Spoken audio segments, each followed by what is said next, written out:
Hey everybody, Brett Etheridge here, founder of Dominate Test Prep, the industry's leading provider of online courses to help you prepare for whichever test you need to get into the school of your dreams.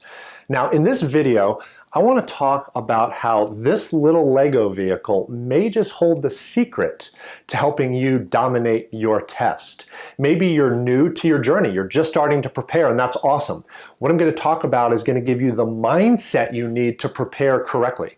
Or maybe you've been at it for a little while and you feel stuck and you need to get unstuck. And in fact, maybe this sounds familiar. You know, I get a lot of texts and calls and emails from people who say, oh my gosh, I just took the GMAT, whatever the test is, and I saw so many questions that I just didn't know how to do, or I don't feel like I prepared for, or I thought I knew how to do them and I just saw so much that I just didn't know how to do.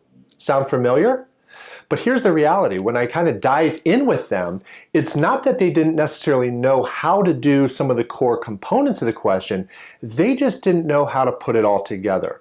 Which brings me back to the Lego piece, right? So my kids are into Legos. You may have kids and maybe you played with Legos yourself. And here's what's really cool about Legos, right? They give you these little step-by-step manuals and they say, okay, you're gonna wanna build this little dune buggy, right? And so first we're gonna start by building the wheelbase, right? And so they give you the pieces and they give you a step-by-step instruction. Here's how you build a wheel base. You put this little piece here and then you put that little piece here and you put the wheels on. A lot of times they're already put together for you, and then you put some sort of layer over top and now you have the base that you can build the rest of the car on top of, and then they give you the step-by-step instructions for that. But here's what's really cool about that. Once you learn how to build a wheel base, you can now take that knowledge, that building block, that Lego, right, the Lego approach to test preparation, that's a building block, that's a concept that once you know how to do that, you can then apply it to all sorts of other vehicles that require wheels, right? So my kid was learning how to make this thing. Oops, it just came off. Well, I'll have to, oh, there it goes right back on, right? So he learned how to make this, but here's the cool thing. If I showed him a picture of a race car now, he could build the wheels for it and then make the race car. If I showed him like a Mars rover, he could build the wheels for it and then build the rest of the Mars rover. At that point, it's just a matter of whatever creativity he wants because he knows how to do the building block of building the wheelbase. And anything with wheels, he now knows how to do. And the same concept applies for you, whether you're taking the GMAT or the GRE, is a lot of times we learn the building blocks, but then we don't know how to piece them together, or we don't realize that we should be able to piece them together or how to piece them together. We learn things in silos, and instead we need to take the Lego approach. Let me give you an example, right? So you're studying and you're reading a book or you're watching videos or you're doing whatever and you learn how to do circles, right? And so, you know, and I could teach you, and I do teach you in my courses and my lessons, my video lessons, everything you need to know about circles. And maybe one of the things that we teach you is, okay, we have a circle. How do you find the area of that circle? So here's the center of the circle, and the radius is 2. Radius is 2. And very simple question. What is the area of that circle? Okay, so somebody, me, a book teaches you that the area of a circle is pi r squared, where r stands for the radius of that circle. Hey, look, I have a circle, I have the radius of that circle, so clearly the area of that circle is pi, which is approximately 3.14, it's just a number, pi r, the radius, 2 squared. You remember from your exponent lessons that when you square something, you just multiply whatever it is times itself, so 2 squared is just 4. So the area of that circle is 4 pi. Yay! And now you pat yourself on the back and you feel like you know circles, right? I know circles. And you can't understand then why when you show up on test day and they throw you a question that's a little bit more involved and a little bit more intricate, you call me up on the phone and say, oh my gosh, I saw so many questions that I just didn't know how to do. Well, that's because they didn't give you a question that just said, here's a circle with radius of 2, how do you find the area? Like, what is the area of that circle? Oh my gosh, that would be like so easy. But here's what you have to understand. I was at a conference last year up at the GMAT headquarters. The GMAT is the kind of the governing body and the company that produces the GMAT exam.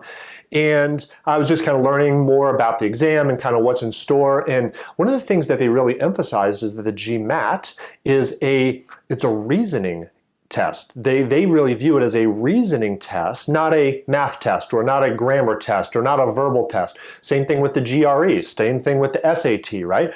It's not just a straightforward math test. So you wonder why you don't show up on test day and just have a question that says, what is the area of this circle? That would be super easy. Instead, you need to know that building block, but instead you get a question like this, right? So you have this XY coordinate plane, for example, right? So you have X and you have Y. And then they say, okay, you have a circle that touches the X and Y axis at exactly one point. It's called being tangent. And the circle has a center of 0.22. Okay? So the center C of that circle is 2, 2. And that circle is inscribed inside of a square. Okay, so now it's getting a little bit more complex, a little bit more involved, isn't it? And then now the question asks, what is the area of the shaded region? Oh my gosh, and all of a sudden you start to freak out and your heart starts to race and you say, wait, I just am seeing something that I don't know how to do. I didn't prepare for this. Well, think back to your Legos, right? Do you have the building blocks? Probably. Do you know something about circles? How to find the area of a circle? Yes, I just taught you how to find the area of a circle. But now we need another building block, right? Now maybe you need to learn how to make like the wings of an airplane or something like that. And that's a new building block for you. And that's squares, right? So in this question, we have to know something about circles, building block number 1, right? We have to know something about squares, building block number 2. We have to know something about coordinate geometry, building block number 3. So when you think about the best way to prepare for your test, you need to get the building blocks, right? We have all these different building blocks that we know how to do, but we can't learn them just in silos because your test is a reasoning test. You can know circles, and as long as you get a super simple circle question, okay, good, I can do that. I can do squares. Super simple? Yeah, I know how to do squares in a silo, right? I know how to do coordinate geometry in a silo. Uh-oh, but what if they piece them all together? Now I have to use a little bit of logic. Yeah, but here's the thing. A 7-year-old can take a bunch of different building blocks and piece them together and make a car. And that's what you need to learn how to do as well. You need the building block of circles, you need the building block of squares, you need the building block of coordinate geometry, and a little bit of reasoning and creativity to piece them together. So when you see a question like this, you don't say, oh my gosh, I'm seeing something I just don't know how to do. Yeah, you might not have seen this exact question on any of your practice tests or practice problems, but have you seen something enough similar to it, or can you at least recognize, hey, this is this building block, and this is this building block, and I'm going to piece it together, right? And let's just go ahead and explore that, right? So here's how kind of the building block approach works. We need the shaded region, right? And one of the things I teach is that for shaded regions, you think about it as leftovers. In other words, there's no way to calculate that shaded region directly because we just don't have really a formula for that. And instead what we want to do is we want to say, oh, okay, well, what if I could just find the area of the big square, the area of the square, and then just subtract out the circle. If I find the area of the big square and then I subtract out the area of the circle, what is left over, the part that's unaccounted for, is going to be that red shaded region. Does that make sense? Oh, okay, so I can do that. So now I need to know something about the area of a square. We already talked about the area of a circle, and I need to know enough about coordinate geometry to understand what it means for the center to be at point 2, 2. So all that means is it's the x-coordinate, the first coordinate, is 2 ticks over, like 1, 2, 3, 4, right? And the second coordinate in a coordinate plane is the y-coordinate, the vertical coordinate. It also is at 2, 1, 2, 3, 4. Because it's a perfect circle, everything is uniform around that center, which means the square goes up to y equals 4 and over to x equals 4. And so we know the dimensions of the square now simply because we knew something about coordinate geometry, building block silo, right? To know what it even means for the center to be 2, 2. And now we have everything we need to know to solve the question.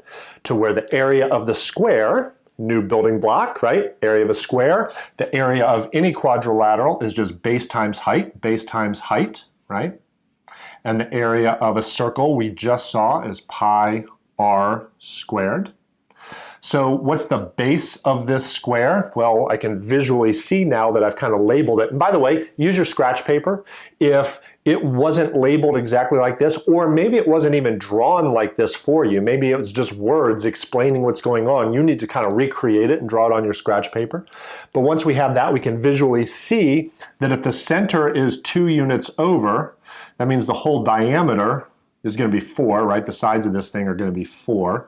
So the base of this thing is 4, the height is 4, so the area of the square is 16. And the area of the circle is pi r squared. Well, what's the radius? Well, the radius is just half of the diameter, so the radius is 2 units as well because of the center being labeled where it is. So r equals 2, so pi times 2 squared, which we already just saw, is 4 pi, right? And that's actually the answer to the question now. I mean, that's literally what an answer choice would look like. 16 minus 4 pi. Or they might actually reduce that, divide both sides by 4, so like 4 minus pi. Either way, whatever the answer choice would look like to match up with that. But that's how you do it, and so kind of the leftovers. So anyway, it's not a super hard problem necessarily, although it's more advanced than just the basic cookie cutter, individual concept type of a question, and that's what you need to expect. If you're gonna get your score up and incrementally get harder and harder questions right, and therefore see harder and harder questions, you have to be prepared for that. So let me kind of wrap this all up and say, that when you're studying, again, if you're feeling stuck and this was kind of a revelation to you, hopefully it gave you a new mindset. If you're new to studying, this is exactly what you need to do. You need to learn the building blocks, right? So you absolutely need to learn certain underlying content and strategies, by the way. There are lots of questions that we might be able to come at from non-traditional ways, maybe making up numbers, maybe. So there's lots of cool strategies for certain question types, to be sure, right? But we also need to know certain content. You have to learn foundational circles, rules, and squares, and how coordinate geometry works. All of the building blocks, right? You need to learn how to make different parts of the car, not just the wheelbase. But then you just need the creativity, or at least the awareness that at that point, I need to pull this building block, and this building block for this question. And how do you do that? Well, it comes with practice and it comes with repetition, but mostly it just comes from an awareness that that's what you're supposed to do in the first place. Don't expect every single question to be straightforward and cookie cutter, because it's not just a straightforward math test or verbal test or grammar test or vocabulary test or whatever components of the test you're studying for are. It's a logical reasoning exam, and yeah, it's not too much for them to expect you to go one step beyond the basic, use a little bit of brain power, right? Like a 7, 8, 9-year-old can do to say, oh, if I put this together with this, I can make this really cool car. You can make beautiful music as well. You can make really cool stuff as long as you learn the foundational building blocks. So I hope you have found this helpful. By the way, if you need to learn the building blocks, head over to dominatetestprep.com, sign up for one of my courses. I teach all of the building blocks, but I also teach how to piece them together. I teach the strategy to say, this building block goes well with this building block, or if you see this, expect this, and here's how to piece them together, and here's a bunch of practice problems to help you do that and walk you through it. So I'd love to work with you, certainly. If I don't end up working with you, if you don't end up taking one of my courses, I certainly wish you the best of luck. Don't hesitate to let me know how else I can help. In fact, in the comments area below, please leave a comment, tell me you just liked it, or give me kind of an aha moment. What did you really learn here? What did you like about this? What questions do you maybe still have? Love to interact with you and answer your questions and help prepare you to dominate your exam.